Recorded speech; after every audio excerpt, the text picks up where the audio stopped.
নমস্কাৰ বন্ধুসকল, মোৰ এটা নতুন ভিডিঅ'লৈ আপোনালোকক আকৌ এবাৰ স্বাগতম জনাইছোঁ।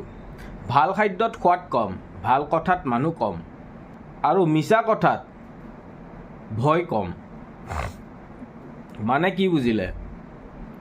যে যদি আপোনালোকে যদি মিছা মাতিছে তেনেহ'লে আপোনালোকে ভয় খাবলগীয়া নাই আজিৰ সময়ত। আৰু ভাল খাদ্য সদায় ভাল নালাগে, সোৱাদটো কম আৰু ভাল কথাত মানুহ কম, কাৰণ শুনিব নিবিচাৰে। আমাৰ কাণে আজিকালি এটা বেলেগ ধৰণৰ কথা শুনিবলৈ বিচাৰে বা সেই ধৰণৰ বস্তুবিলাকৰ আমাৰ এটা অভ্যাসত আমি পৰিণত হৈছোঁ যে আমি এনেকুৱা ধৰণৰ বস্তু শুনিলেহে আমি বিশ্বাস কৰিম। মই আজি যিটোৰ কাৰণে লাগি আছোঁ সেইটোত মই লাগি থাকিমেই। আৰু কি ধৰণে আজিৰ সময়ত আপুনি উচিত কথাত মাতাৰ লগে লগে আপোনাৰ পিছফালে এনেকুৱা এটা শক্তিয়ে লগ লাগিব যে আপুনি একো বুজিয়ে নাপাব। মই 4 বছৰৰো অধিকৰ পৰা মই মেছেজ পঠাই আছোঁ, সকলোকে মেছেজ পঠাইছোঁ, মেইল পঠাইছোঁ। তাৰ পাছত মই আজি ভিডিঅ' বনাই মানুহক মই সজাগ কৰিবৰ কাৰণে যত্ন কৰি আছোঁ যে আজিৰ সময়ত যদি আপুনি উচিত কথাত মাত মাতিছে, উচিত কথা দেখুৱাইছে, তেনেহ'লে আজিৰ সময়ত আপোনাৰ ফোনটো সম্পূৰ্ণৰূপে হেক কৰে। আৰু যেতিয়া এই মোবাইলটো হেক কৰা হয়, আপোনালোকে ভাবে নেকি যে অকল মোবাইলটো আপোনালোকৰ আহিব পাৰে, এতিয়া মাথাত আহিব পাৰে যে মোবাইলটো হেক কৰিলে মানুহ এজনক কিবা কৰিব পৰা যায় নেকি? আপোনালোকে চাগে এটা কথা অনুভৱ কৰিব পৰা নাই। ফোনটো হেক কৰাৰ লগে লগে আপোনাক 99.9% আপোনাক জনা হৈ যায়। যেতিয়া জনা হয় তেতিয়া আপোনাৰ লগত খেলা খেলিবৰ কাৰণে সহজ হৈ পৰে। আজিৰ সময়ত আপোনালোকে এটা কথা ন'টিছ কৰিব যে আজিৰ সময়ত যেতিয়া আপুনি যিকোনো এটা ভাল কথা বা উচিত কথাত মাত মাতিব, আপোনাক এজন পগলা ল'ৰা সজোৱাৰ যত্ন কৰা হয়। আপুনি যিকোনো উচিত কথাত মাত মাতি চাব। সেইকাৰণে মই যে কৈছোঁ মিছা কথাত ভয় কম, যদি সঁচা কথা কৈছে তেনেহ'লে এনেকুৱা শক্তিৰ লগত যুঁজিবৰ কাৰণে আপুনি প্ৰস্তুত থাকক। ঠিক আছে? সেই মানুহখিনিয়ে আপোনাক ইৰিটেট কৰাৰ কাৰণে, খং উঠোৱাৰ কাৰণে কিছুমান এনেকুৱা ধৰণৰ কাম কৰে যিটো কামত আপুনি ফচাটো একদম খাটাং।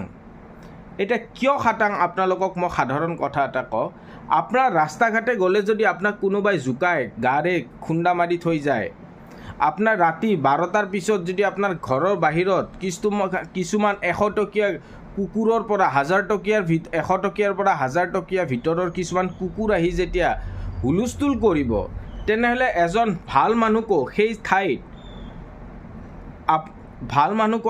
ঠাইত অকণমান হ'লেও ডিষ্টাৰ্ব কৰিবলৈ সক্ষম হয়। সেই বস্তুটোতে যেতিয়া আপোনালোকে যাই কেনে সেই বস্তুটোত প্ৰত্যুত্তৰ দিব, আপুনি চাব যে এটা নেদেখা শক্তিয়ে আপোনাৰ ওপৰতে সকলো ব্লেম ঢালি দিব আৰু পুলিচে সদায় আপোনাকে এৰেষ্ট কৰিব, কাৰণ সেইটো এটা জাল আছিলে। জাল, বুজি পাইছেনে? যে আজিৰ সময়ত ফোন হেক কৰি কেনে যি ধৰণৰ কাম কৰি আছে আপোনালোকে একোৱেই নাজানে। মই সেইকাৰণে বাৰে বাৰে কৈছোঁ যে ভাৰতৰ সুৰক্ষা ব্যৱস্থাটো আজিৰ সময়ত কিমান দূৰ সুৰক্ষিত সেইটো আজিও প্ৰশ্নবোধক হৈ থাকিব। মই যিখিনি জানো, আজিৰ সময়ত পিছপৰা শ্ৰেণী আৰু যিবোৰ নন কাৰাপ্টেড মানুহ, সেইবোৰৰ পিছফালে এই ফোন হেকিং ছিষ্টেমটো বেছিকৈ কৰা হয়। এতিয়া আজিৰ সময়ত যদি আপোনালোকে মোক কোনোবাই সোধে যে এই ফোন হেকিং ছিষ্টেমটো আপুনি কোনো প্ৰমাণ নোহোৱাকৈ কেনেকৈ আপোনালোকে ক'ব পাৰে, এষাৰ কথা মই আপোনালোকক বুজাই কওঁ। যেতিয়া আপুনি কিছুমান উচিত কথাত মাত মাতিম বুলি ভাবে, তেতিয়া কিছুমান এনেকুৱা প্ৰশ্ন আপোনালোকৰ ওচৰত লৈ আহিব যিবোৰ প্ৰশ্নৰ আপোনালোকে এনচাৰ দিয়াটো আপোনাৰ কাৰণে সক্ষম নহয়। আজি পিছপৰা শ্ৰেণীৰ এটা জেনেৰেশ্যনে যদি শিক্ষা লৈছে আৰু সেই এটা জেনেৰেশ্যনে শিক্ষা লোৱা জেনেৰেশ্যনটোক যদি দবাবৰ কাৰণে এটা এনেকুৱা অচিনাক্ত শক্তিয়ে যদি আপোনাৰ তাত বল প্ৰয়োগ কৰে, তেনেহ'লে আপুনি সেই বস্তুটো আপুনি প্ৰুফ দিব পাৰিব নেকি? ভাৰতৰ ছিষ্টেমৰ লগত থকা যিবিলাক টেকন'লজি আছে, সেইবোৰ আপোনালোকে টেকন'লজি প্ৰমাণ কেনেকৈ কৰিব পাৰে, কাৰণ কাৰ হাতত সেই টেকন'লজিবোৰ আছে। এতিয়া কথাটো আহে, মোৰ কথাটো কিমান দূৰ সত্য নে অসত্য সেই বস্তুটো উলিয়াবৰ কাৰণে প্ৰথমতে আপোনালোকে এই ভিডিঅ'টো সম্পূৰ্ণৰূপে সকলোকে শ্বেয়াৰ কৰক। যেতিয়া শ্বেয়াৰ কৰিব তেনেহ'লে সেই ছিষ্টেমৰ লগত জড়িত কিছুমান মানুহে পাব।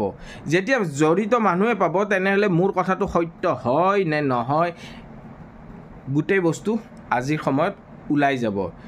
কাৰণ যিবোৰ বেইমান সিহঁতে সদায় বেইমানেই থাকিব, সিহঁতে কেতিয়াও ভাল হ'ব নোৱাৰে। বেইমান আছে, কেইবাজনো আছে, কিন্তু তাৰে মাজত ভালো আছে, এই কথাটো পাহৰি নাযাব। সেই ভালকেইজনেতো মোৰ ভিডিঅ'টো পাব, মই সেইটোৱে বিচাৰি আছোঁ। আজিৰ সময়ত কি ধৰণে এজন ভাল ল'ৰাক কি ধৰণে বেয়া কৰি পেলাব পাৰে, এজন নিৰ্দোষীক কেনেকৈ দোষী সাব্যস্ত কৰিব পাৰে, এটা আনৰ বেয়া কামৰ নাম আপোনাৰ ওপৰত কেনেকৈ জাপি দিব পাৰে, এই দুষ্ট শক্তিটোৰ একেবাৰে সহজ প্ৰক্ৰিয়া। আৰু প্ৰথম প্ৰক্ৰিয়াটোৱে হৈছে ফোন হেকিং প্ৰক্ৰিয়া। আজি মোৰ কথাবিলাক আপোনালোকক ভাল নালাগিব পাৰে, কাৰণ অলপ বুজাত অসুবিধা হ'ব পাৰে, কিন্তু সত্য কথা। আজিৰ সময়ত ফোন হেক কৰিয়ে মানুহক ছুইচাইডৰ ফালে ঠেলি লৈ যাই আছে, কাৰণ মেণ্টেলি টৰ্চাৰ কৰিব পাৰে আপোনাৰ এটা ফোন কল হেকে। ফোন কল হেক মানে এটা কথা মনত ৰাখিব, অকল ফোন কৰিলে কথাবোৰ শুনা নাপায়।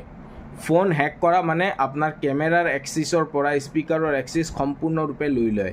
আপোনাৰ মোবাইলৰ স্ক্ৰীণত আপুনি কি কৰি আছে সকলো এক্সিছ যেতিয়া লৈ ল'ব, তেতিয়া আপুনি একোৱেই গম নাপাব যে আপোনাৰ সম্পূৰ্ণৰূপে মোবাইলৰ তথ্য, বেংকৰ তথ্য, ভিতৰত আপোনাৰ গেলেৰীত যদি কিবা প্ৰাইভেট ফটোৰ পৰা ভিডিঅ' ৰাখিছে সেই সকলো বস্তু সিহঁতে লৈ ল'ব পাৰে। আৰু তাৰ পাছত কি হ'ব, আপোনাক ব্লেকমেইলিং কৰিব, ছুইচাইড কৰিবৰ কাৰণে বাধ্য কৰাব। আজি মোক এজন পগলা ল'ৰা দেখাবৰ কাৰণে এটা টিম গঠন কৰি দিয়া গৈছে, মোৰ কথা যাতে কোনো বিশ্বাস নকৰে এটা টিম গঠন কৰি দিয়া গৈছে।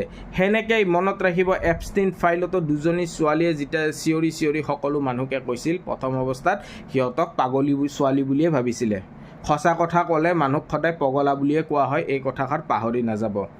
ছিষ্টেমৰ গাফিলতি আজি কি ধৰণে আহি পৰিছে মানুহৰ, নৰ্মেল মানুহক এইবোৰ যিবোৰ কৰিছে সেই বস্তুবোৰৰ তথ্য। সেইকাৰণে মই কৈছোঁ এই ভিডিঅ'টো এইকাৰণে শ্বেয়াৰ কৰিব যাতে এনেকুৱা মানুহে পায় যে সিহঁতেও ভাবিব লগা বাধ্য হয় যে আজিৰ সময়ত ভাৰতৰ টেকন'লজি কাৰ লগত ব্যৱহাৰ কৰি আছে। ধন্যবাদ। জয় অসম।